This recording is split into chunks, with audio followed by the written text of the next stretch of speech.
بسم اللہ الرحمن الرحیم اللہم صلی علی سیدنا محمد وعلی آلہ سیدنا محمد بقدر حسنہ و جمالہ۔ یا وارث حق وارث سرکار حضرت خواجہ حسن بصری کے مشہور واقعہ آج آپ کی خدمت میں گوش گزار کریں گے۔ مشہور واقعہ ہے کہ شمون نامی مشہور آتش پرست حضرت خواجہ حسن بصری کا پڑوسی تھا۔ وہ 70 برس تک آتش پرستی میں مشغول رہا، آخری عمر میں بیمار پڑ گیا۔ کئی روز گزر گئے، عمدہ علاج اور تدابیر بھی اسے صحت یاب نہ کر سکیں تو ایک روز خواجہ حسن بصری رحمۃ اللہ علیہ اس کی عیادت کو گئے۔ عیادت کے بعد آپ نے اس کو نصیحت کی، تم نے ایک عمر کفر و شرک میں گزار دی ہے، اب تمہیں اپنے انجام کو پہنچنے والے ہو تو اسلام لے آؤ، شاید خدا تم پر مہربان ہو جائے۔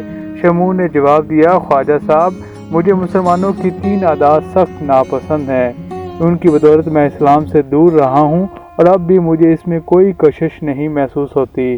خواجہ صاحب نے فرمایا، تو بیان کرو وہ کون سی ناپسندیدہ باتیں ہیں جن کی وجہ سے تو اسلام کا منکر ہے؟ اس نے جواب دیا، اول یہ کہ مسلمان دنیا کو برا کہتے ہیں جبکہ شب و روز دنیا کے متلاشی اور متوالے ہیں۔ دوم، موت پر یقین کامل رکھتے ہوئے بھی موت کے لیے کوئی عملی سامان تیار نہیں کرتے۔ سوم، یہ کہ خدا کے دیدار اور خدا کو حاصل کرنے کے بھی متمنی رہتے ہیں اور ہر وہ کام بھی کرتے ہیں جو خدا کو پسند نہیں۔ خواجہ حسن بصری نے جواب دیا، تمہاری گفتگو بڑی اچھی ہے، اس میں حق شناسی کی دلیلیں ہیں، مگر یہ بتا کہ تو نے صرف ان باتوں کی وجہ سے 70 برس آتش پرستی میں برباد کر دیے، جبکہ ایک مسلمان اور کچھ نہ کرے کم از کم خدا کی وحدانیت پر یقین تو رکھتا ہے اور اس بات سے اس کو خدا کا قرب بھی ملے گا۔ تیرا خیال کیا ہے؟ تو نے آتش کو پوجا ہے تو آگے جا کر تو آگ سے محفوظ رہے گا، اور ہم لوگوں نے آتش پرستی نہیں کی تو ہمیں آگ جلا دے گی۔ یہ کہہ کر خواجہ صاحب نے فرمایا، ایک آگ جلائی جائے، میں اور شمون دونوں اپنا ہاتھ آگ میں رکھ دیں گے، دیکھتے ہیں آگ آتش پرست کو جلاتی ہے یا خدا پرست کو۔ یہ کہہ کر جلتی آگ میں خواجہ صاحب نے اپنا ہاتھ رکھ دیا، مگر خدا کے فضل سے آگ نے آپ کو کوئی ضرر نہ پہنچائی۔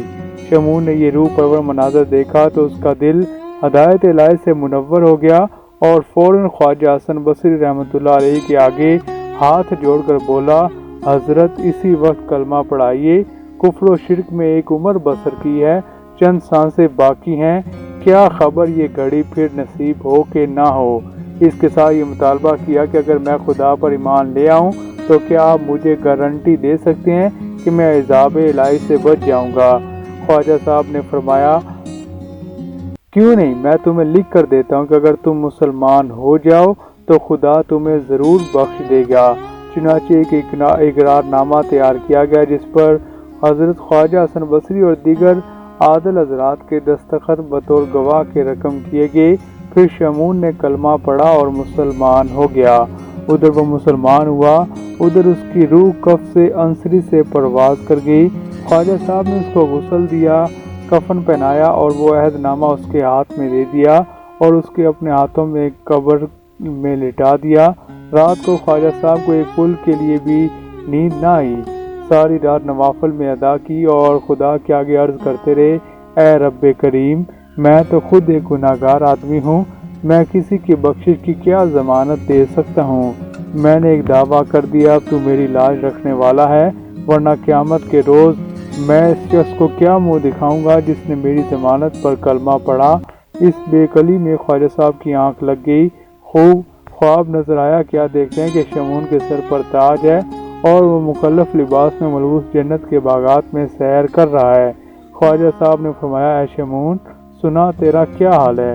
شمون بولا، اے حسن بصری، میں بتانے کے لیے وہ زبان اور الفاظ نہیں رکھتا کہ خدا نے مجھ پر کیا کیا مہربانیاں کی ہیں، مجھے میرے گناہوں کی معافی دی، مجھے بہشت کے معلات میں اتارا، مجھے اپنا دیدار کرایا اور وہ انعامات دیے کہ بس میں کچھ بھی بیان کرنے کی قدرت نہیں رکھتا۔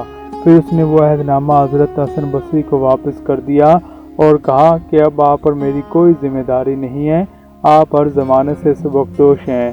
جب خواجہ حسن بصری کی آنکھ کھلی تو حیران رہ گئے کہ وہ اقرار نامہ آپ کے ہاتھ میں تھا جو آپ شمون کو دے کر قبر میں اتار آئے تھے۔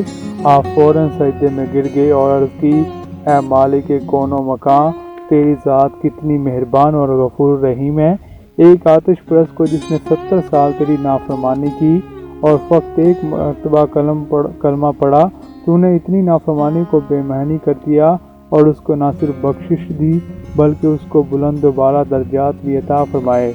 آواز آئی حسن بصری، تو نے ہمارے بھروسے پر وعدہ کیا اور ایک گمراہ کو سیدھی راہ پر لایا، پھر ہم تمہیں کیوں کر رسوا کرتے، ہمیں تو تمہارا بھرم رکھنا منظور تھا۔ سلسلہ وارثیہ آفیشیل کو سبسکرائب کرتے رہیں اور اولیاء کرام کی مزید معلوماتی ویڈیوز کے لیے یہ چینل دیکھتے رہیے۔ آئندہ بھی ہم اس طرح کی معلوماتی ویڈیوز آپ تک لائیں گے۔ سلسلہ وارثیہ آفیشیل کو سبسکرائب کرنا مت بھولیے۔